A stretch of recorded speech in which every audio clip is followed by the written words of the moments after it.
Hello दोस्तों, जय Hind. Study point BRP channel में आपका स्वागत है।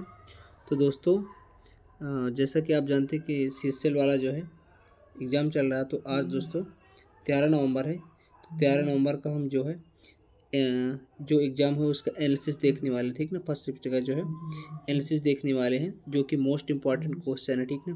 तो आप इस प्रकार के क्वेश्चन जो है पेपर में अब बन रहे हैं, ठीक ना। एडुकेटर के द्वारा ऐसे बनाए जा रहे हैं। तो आप लोग इनको ज़रूर और इसके आधार पर जो है आप लोग अपनी एग्ज़ाम की तैयारी ज़रूर से करें, ठीक ना दोस्तों।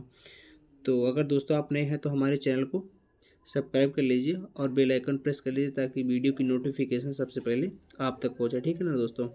और वीडियो को लाइक और शेयर कर दीजिए अपने दोस्तों तक, ठीक ना दोस्तों। तो आइए दोस्तों, देरी न करते हुए क्वेश्चनों को देखते हैं कि क्वेश्चन किस प्रकार के आए हुए थे। तो पहला क्वेश्चन आया था कि भारत के उपराष्ट्रपति के महाभियोग की प्रक्रिया संसद के किस सदन में प्रारंभ होती है, ठीक ना। तो किस सदन में प्रारंभ होती है, तो आइए देखते हैं। इसे वो होती है राज्यसभा में, ठीक ना दोस्तों। किसमें होती है? राज्यसभा में।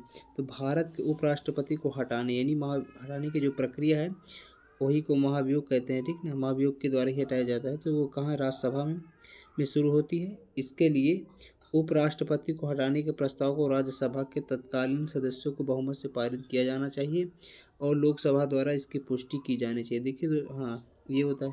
और दोस्तों ऐसे ही जो है हमारे जो चीफ जस्टिस हैं, यानी चीफ जस्टिस या मतलब कोई भी न्यायाधीश को हटाने की जो प्रक्रिया होती है, इसी प्रकार की भी प्रक्रिया होती है, ठीक ना दोस्तों। और देखिए दोस्तों, देखिए प्रस्ताव की जो शुरुआत है, ये प्रस्ताव केवल राज्यसभा में पेश किया जा सकता है, क्योंकि उपराष्ट्रपति इसी सदन का पदेन सभापति होता है, ठीक ना।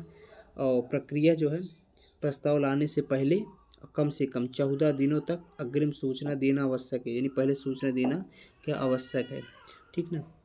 और फिर देखिए प्रस्ताव को राज्यसभा के सभी तत्कालीन सदस्यों के प्रभावी बहुमत यानी इफेक्टिव मेजोरिटी से पारित किया जाना चाहिए। और क्या है कि लोकसभा प्रस्ताव लोकसभा में जाता है, जहां इसे साधारण बहुमत यानी सिंपल से अनुमोदित किया जाना चाहिए, ठीक ना दोस्तों।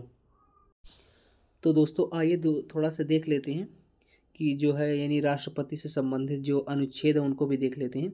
दोस्तों जो 52 अनुच्छेद है, 52 अनुच्छेद में क्या होता है कि भारत का एक राष्ट्रपति होगा। क्या होगा? भारत का एक राष्ट्रपति होगा, ठीक ना। भारत का एक राष्ट्रपति होगा, ठीक ना। और 53 का क्या होगा? 53 में क्या अनुच्छेद में क्या है कि संघ की जो कार्यपालिका की शक्ति क्या है वो राष्ट्रपति में निहित होती है, ठीक ना। संघ की जो कार्यपालिका है, संघ की कार्यपालिका वो राष्ट्रपति में निहित होती है, ठीक ना। आप लोग लिख लीजिएगा इसको, ठीक ना दोस्तों। और देखिए दोस्तों जो है जो मेन देख लेते हैं। जैसे 58 है, 58 क्या है? 58 क्या? जैसे कि 61 है, 61 जो है इसमें क्या होता है कि राष्ट्रपति पर जो महाभियोग चलाने की प्रक्रिया है राष्ट्रपति के दिया, सो देख लेना ध्यान से।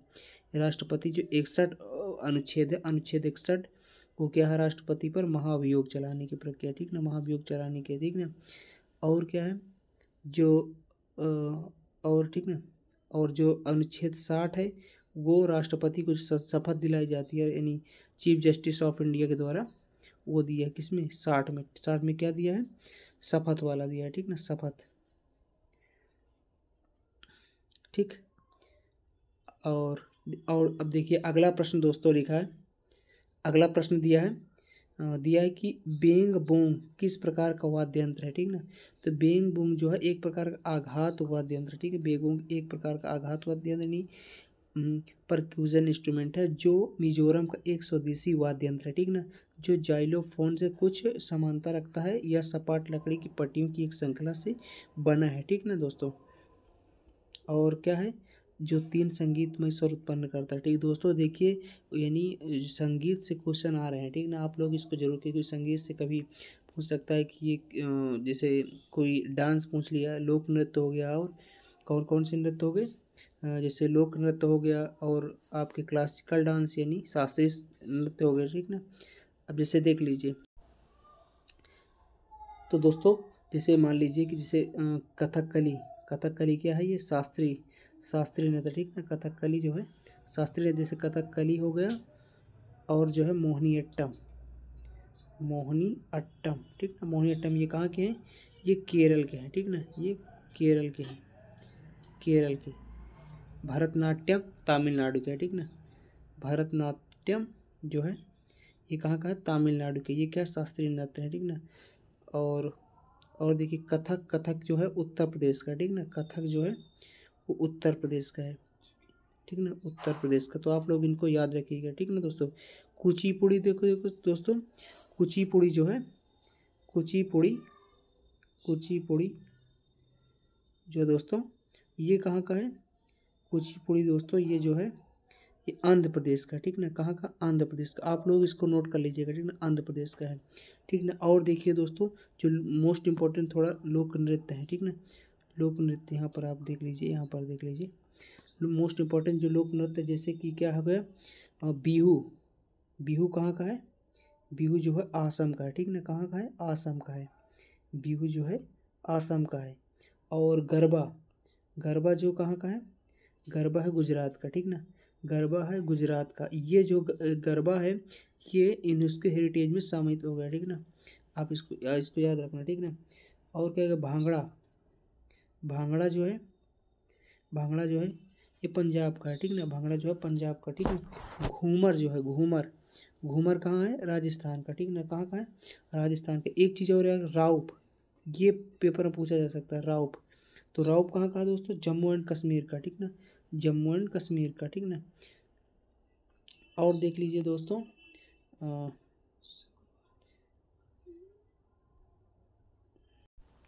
लावड़ी, ठीक ना दोस्तों, लावड़ी।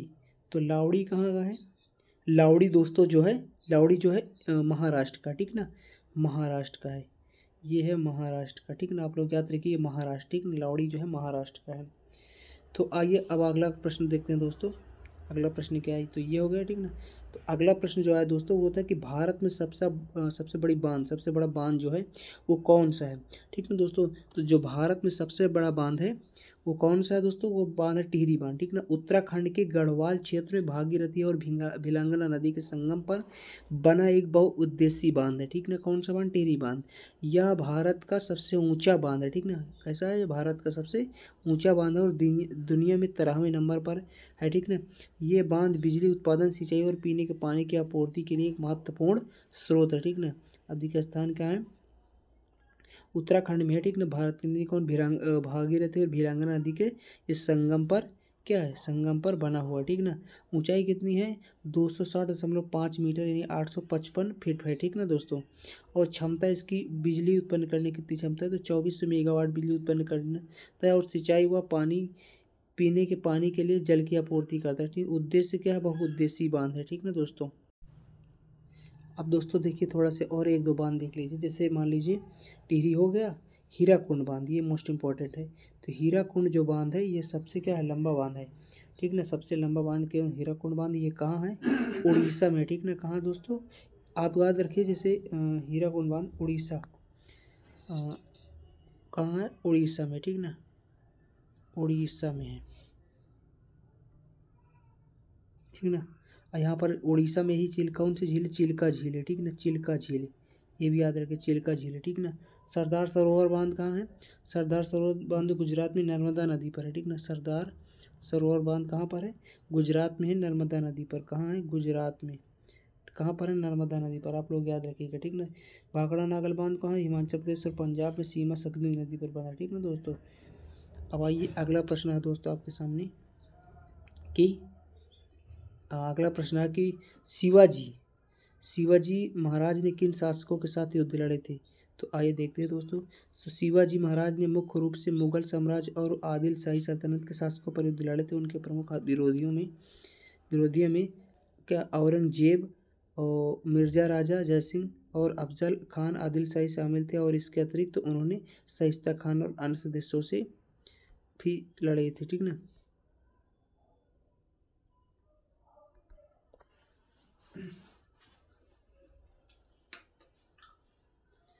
और देखिए दोस्तों ये हो गया। अगला प्रश्न आया दोस्तों आपके सामने कि कौन से मुगल सम्राट की हत्या अंग्रेजों द्वारा की गई थी। तो आप लोग देखिए क्वेश्चन जो है मोस्ट इम्पॉर्टेंट है, तो आप यहाँ पर वीडियो को जो है पूरा देखिए, ठीक ना। तो आधे से आप देखेंगे तो फिर समझ में नहीं आएगा, तो आप लोग वीडियो को पूरा देखिए, फिर उसके बाद देखिए कि सही है कि गलत, ठीक ना। तो अब देखिए कौन सा का किसी भी मुगल सम्राट को सीधे तौर पर अंग्रेजों के द्वारा हत्या नहीं की गई थी। इस जो है मतलब अंग्रेजों की हत्या जो है उनके एजेंटों के द्वारा की गई थी। मतलब वो जो अंग्रेज हैं वो मतलब किसी को पैसा देकर ऐसा करवाते थे, ठीक है ना। बल्कि अंतिम सम्राट बहादुर शाह जफर था, जिसको अंग्रेजों ने 1857 के विद्रोह के बाद रंगून और बर्मा में निर्वासित कर दिए थे, जहाँ 1862 में उनकी मृत्यु हो गई थी। हालांकि विद्रोह के दौरान उनके पुत्र और पोतों की हत्या कर दी गई थी, ठीक ना दोस्तों। अब देखिए दोस्तों, आया था प्रश्न कि डॉक्टर APJ अब्दुल कलाम को भारत रत्न कब प्रदान किया गया था। ये देखिए दोस्तों, अब ये बहुत मोस्ट इंपॉर्टेंट प्रश्न, ठीक ना।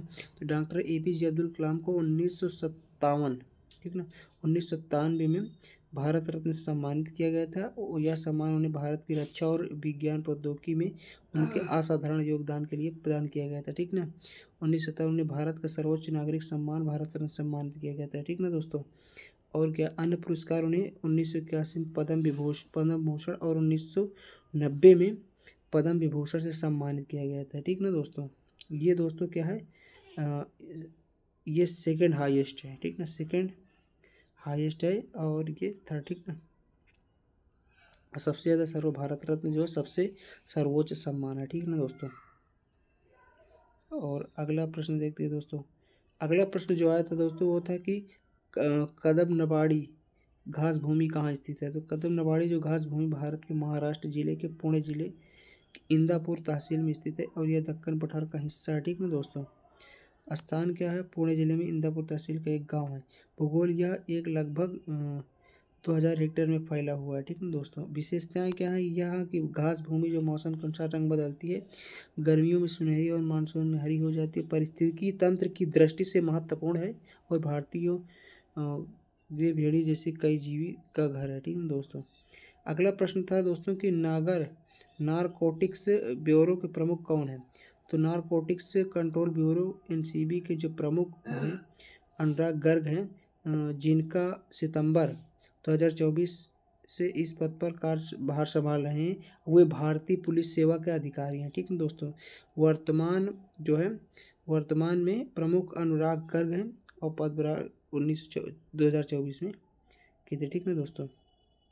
और पिछला पद जो सीमा सुरक्षा BSF मुख्यालय अतिरिक्त महानिदेशक थे। अगला प्रश्न दोस्तों कि सेबी ने इनसाइडर ट्रेडिंग विनियमन कार्यक्रम कब प्रारंभ किया था। तो ये बताना था दोस्तों, ठीक ना। तो देखिए सेबी ने 1952 में इनसाइडर ट्रेडिंग निषेध विनियम शुरू किए थे। बाद में 2015 में सेबी ने इन्हें 1992 नियमों को प्रतिस्थापित करने के लिए सेबी इनसाइडर ट्रेडिंग निषेध विनियमन 2015 को लागू किए थे, ठीक ना दोस्तों। और देखिए पहले फिर 1900 सेबी अधिनियम 1992 में पारित होने के तुरंत बाद सेबी इनसाइडर ट्रेडिंग का निषेध विनियमन 1952 में शुरू किए गए थे। ये भारत के प्रतिभूति बाजारों में से इनसाइडर ट्रेडिंग को नियंत्रित करने वाला प्रमुख ढांचा था, ठीक ना दोस्तों। 2015 में इनसाइडर ट्रेडिंग के संबंध में मौजूद नियमों को बदलने और मजबूत करने के लिए सेबी ने इनसाइडर ट्रेडिंग विनियमन 2015 लागू किए थे, ठीक ना दोस्तों। एक बार देखिए दोस्तों, आप लोग सेबी का जो है फुल फॉर्म बताइए। सेबी का क्या होता है, फुल फॉर्म क्या होता है सेबी का जो है फुल फॉर्म आप लोग लिख लीजिएगा, ठीक ना दोस्तों। इसका तो फुल फॉर्म होता है दोस्तों वो क्या था, सिक्योरिटी, ठीक ना, सिक्योरिटीज एंड एक्सचेंज,